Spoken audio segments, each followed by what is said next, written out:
সংগ্রামী সাথী ও বন্ধুগণ, আমরা শুধু একটি কথা বলতে চাই, মুরাদনগরের জাতীয় বীর নয়, এটা সারা বাংলাদেশের জাতীয় বীর। এটা is created for Allah, is created by Allah, it's not created by man. আপনারা যারা একটা ব্যক্তির ষড়যন্ত্রের সাথে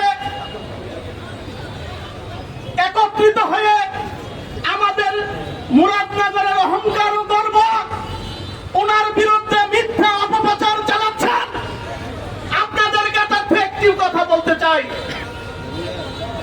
আপনারা যাকে নিয়ে মিথ্যা অপপ্রচার চালাচ্ছেন, যাকে মাটি ও মানুষের নেতা বলতেছেন, উনি মাটি ও মানুষের নেতা না, উনি হলেন একটা মাকাল ফল। উপর দিয়ে ফিটফাট, ভিতরে তার সদরঘাট। না হলে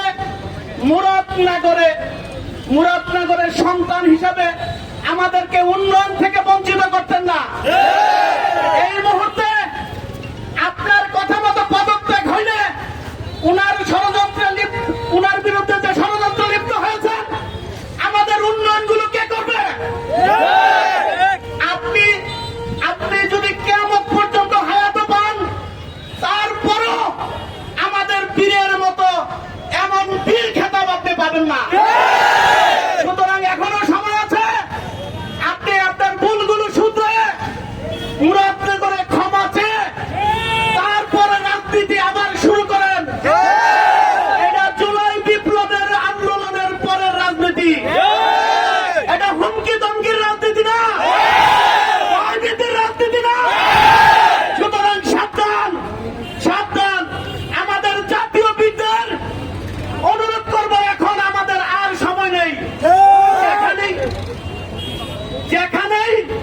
যেখানেই প্রতিবাদ, এখানেই প্রতিরোধ।